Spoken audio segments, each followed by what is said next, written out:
On Law Weekly today, we look closely at some of the controversial provisions in the Proceeds of Crime Bill 2019. We talk to a senior advocate of Nigeria, Rotimi Jacobs.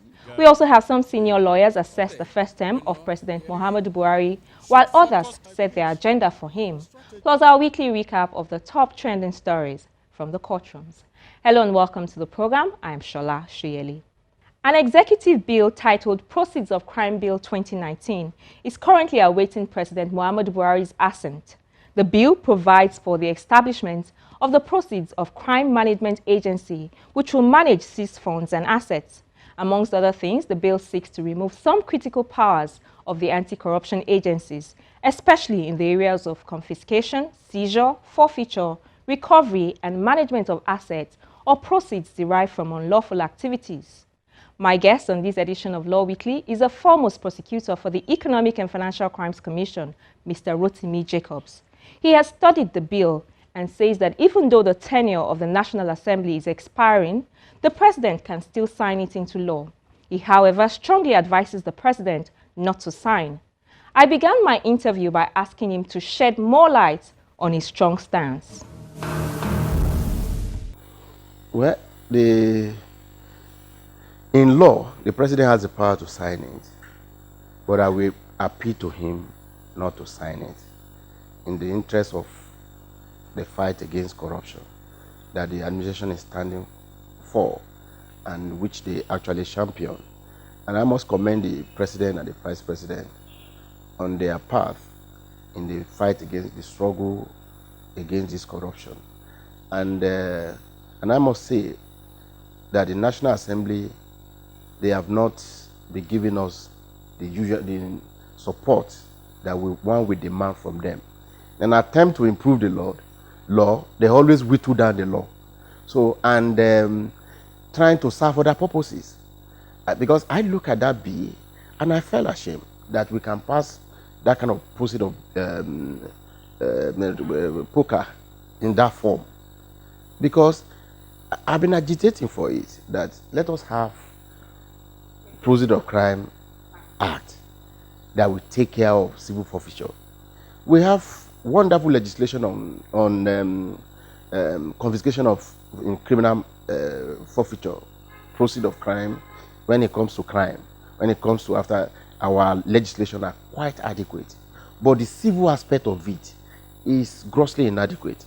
The only attempt that was made under a law for civil confiscation is just Section 17 of the Advanced Fee Fraud Act that was passed in 2006. That was the legislation we have been using. And I remember, if I have not been the first person who also came under that act, and I praised the court to forfeit in a civil manner the $15 million that was obtained from that was used as bribe in Ibori's case. And the up to court of appeal, we got judgment on that Section 17. And thereafter, EFCC have utilized the section in many cases. Supreme Court has interpreted it in Patient Jonathan's case against Federal Republic of Nigeria, and in another case also that the Supreme Court has interpreted it and said, well, the law is like this, it's good like this, and then it allows civil forfeiture. Our Constitution also allows civil forfeiture. So that is the area we need poker. The inadequacies in that civil, so that to be regulated, all the agencies. What about this proceed of crime? It's not limited to one body or agency. Police, all law enforcement agencies come across proceed of crime every day. There's no way you will find. Most of the crimes are committed for financial benefit or for one benefit or the other. Most of our crimes in under our penal enactment, they are committed for gain, for economic gain. You now pass a bill at the tail end of your administration. Can't we learn from other countries what they were doing? I remember in 2002 when the Proceeds of Crime Act was passed in UK, and they created a special agency, asset recovery agency, to enforce that law, and they discovered that there was no synergy between that agency and other security agencies that come across proceeds of crime almost on daily basis.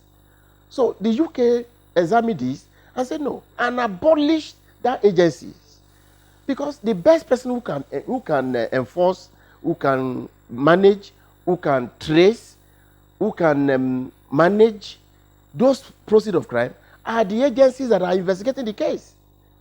Now you create another agency to take over the work. You make even it becomes very ridiculous in section 11, in section 10(2).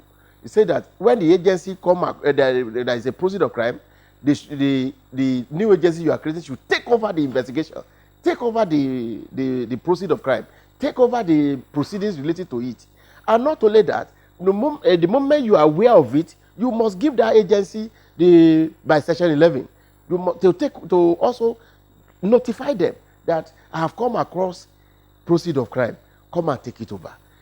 How can that work? So South Africa also did the same thing.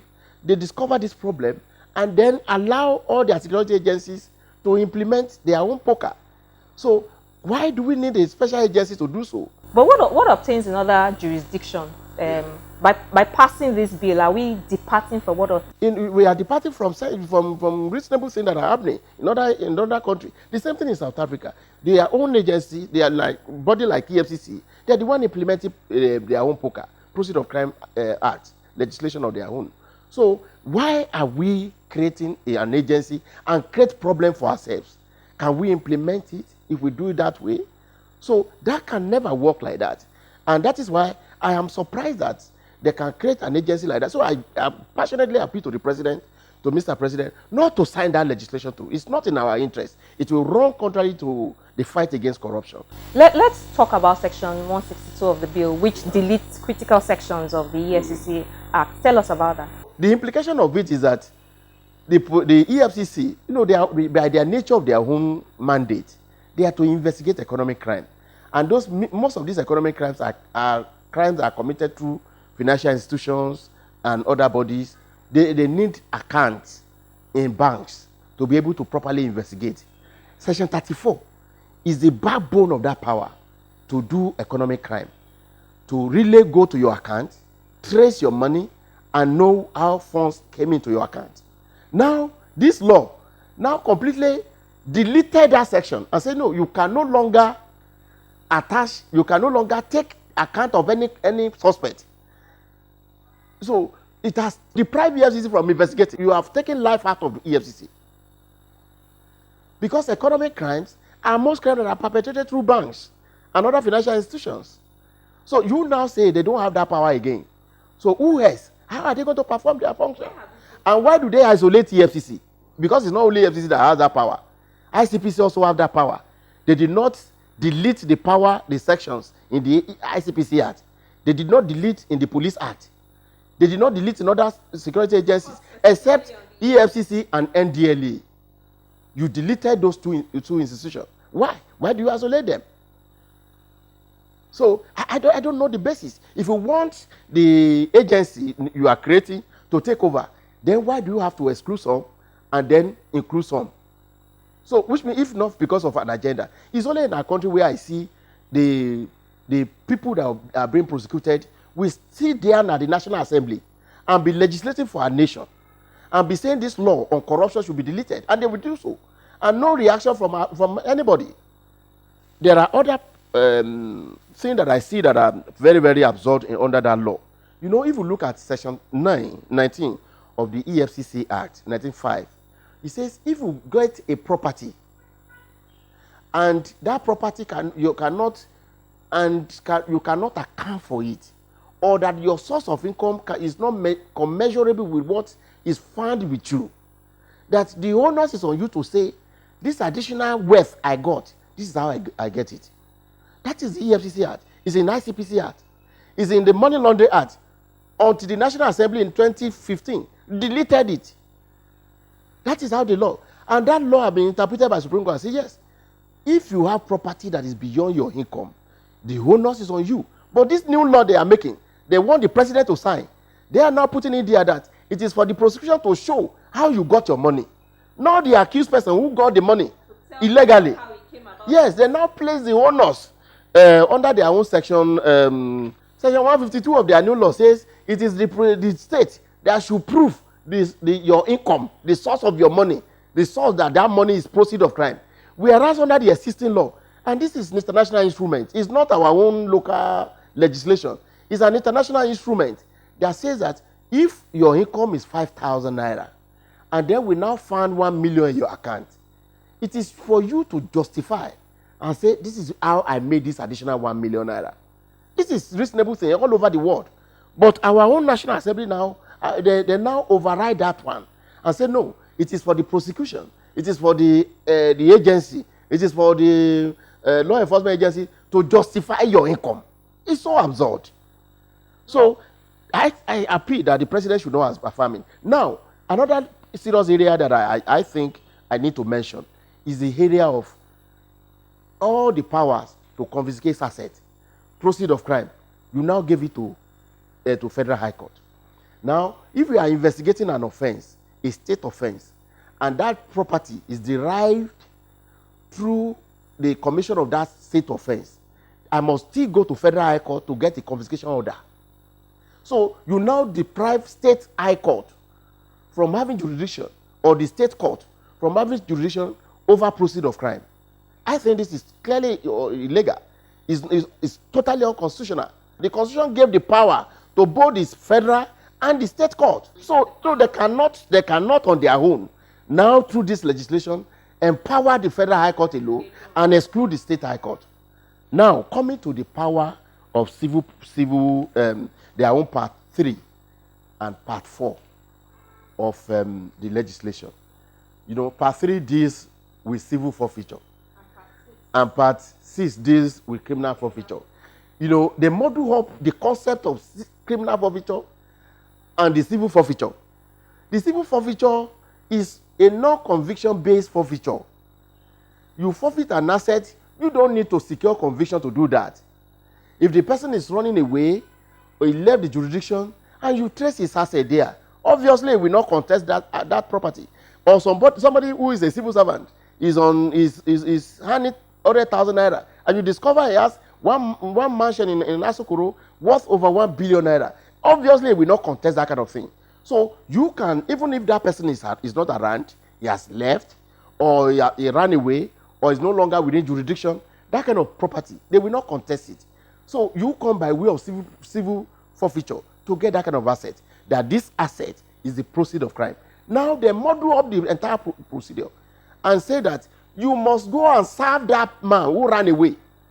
Not only that, the most absurd thing in that legislation is the provision that allows you that I'm trying you for stealing government fund. You now make a provision and say you can apply your maintenance fee in the house from public money that I recover from you. Say, no, you apply for your legal fee. So the state will be funding his lawyer so that they can fight and contest the thing to the Supreme Court. So they can be paying part of the proceeds, the money that does not belong to him, that for his maintenance, for the maintenance of his children, for the maintenance of his wife, not his legitimate income. The provision that allows the accused person or the defendant to take his legal fees from this suspected proceeds of crime, can we argue that because it's still allegedly believed to be proceeds of crime, maybe that's why he can pay his legal fees, pay his dependents, feed from it and all of that? Yes. So they make elaborate provision for it, and I felt, is it in the interest of our nation that these people are doing that? If you look at their section 25, section 65, section 69, elaborate provisions, 3 sections were devoted on this, that you can apply for the maintenance of your wife, your children, your dependents, so, and from public fund. These people don't know what they are doing. They don't know the danger they are creating in our jurisprudence. The moment you start this, we cannot stop it. You know, before an asset qualifies as a proceed of crime, it must not be your legitimate one earning. So that is not your. You must show that. You must show evidence that this money we find in you is not your legitimate income. So that finding is there. So how do you spend the money that does not belong to you? So that they will dissipate the entire fund before the trial concludes. And then that will further prolong trial of the corruption cases. But are you saying that in passing this bill, there was no consultation with stakeholders like the EFCC and ICPC were not notified. There was no input from ICPC, no input from EFCC, no input from Custom, no input from all these agencies. I don't know whether the Ministry of Justice has an input into it.